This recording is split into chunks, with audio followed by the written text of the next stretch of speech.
पूरपरिस्थिती निर्माण झालेली आहे, धोक्याची पातळीसुद्धा ओलांडलेली आहे. त्या अनुषंगाने आमचं आपत्कालीन व्यवस्थापनची टीम, KBMCची टीम, अग्निशमन दलाची टीम, अधिकारी, मुख्याधिकारी, उपमुख्याधिकारी, सर्व HOD, सर्व यंत्रणा आमची सज्ज आहे आणि सर्व गेले 3 दिवस ह्या गोष्टीसाठी कार्यरत आहेत. त्याच्यामुळे जे आम्हाला जास्त भीती होती त्या अनुषंगाने परिस्थिती अजूनसुद्धा कंट्रोलमध्ये आहे. जिथे जिथे आवश्यक आहे तिथल्या नागरिकांना आम्ही स्थलांतरित केलेलं आहे.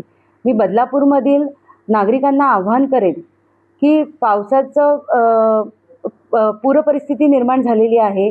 वारा खूप सोसाट्याचा सुटत आहे. त्याच्यामुळे वृक्ष तिथे पडत आहेत. तर आपण उगाचच्या उगाच फक्त नदीचं पाणी बघण्यासाठी आणि मुलांना पाणी दाखवण्यासाठी आणि फोटो सेशन करण्यासाठी आपण जर घराबाहेर पडत असाल तर माझं सगळ्यांना आव्हान कम विनंती पण आहे की आपण सर्वांनी घरात बसा. आपण जर घरात बसलात तर आपण सेफ राहाल आणि प्रशासनाला आपलं काम व्यवस्थितरित्या पार पाडता येईल. बदलापूर शहरामध्ये जी पूर परिस्थिती निर्माण झालेली आहे त्यामध्ये आत्ताच माननीय तहसीलदार साहेब यांच्या आदेशाखाली एक मीटिंग झालेली आहे. त्या मीटिंगमध्ये ज्या महत्त्वाच्या गोष्टींबाबत जे उहापोह झालेला आहे त्या अनुषंगानं पोलीस प्रशासन या पूर परिस्थितीकडे पूर्णपणे सज्ज आहे. याच्यामध्ये नागरिकांना हेच आव्हान आहे की सध्या जी पूर परिस्थिती आहे त्यामुळं सखल भागामध्ये बऱ्यापैकी पाणी साचत जाईल.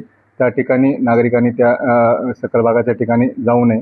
त्याचबरोबर जे महत्त्वाचे स्पॉट आहेत ज्या ठिकाणी टुरिझम करण्यासाठी लोक जातात त्या ठिकाणी लोकांनी न जाता आपल्या घरामध्येच राहून आपण या पूर परिस्थितीमध्ये पोलीस प्रशासनाने सर्व प्रशासनाला सहकार्य करावं.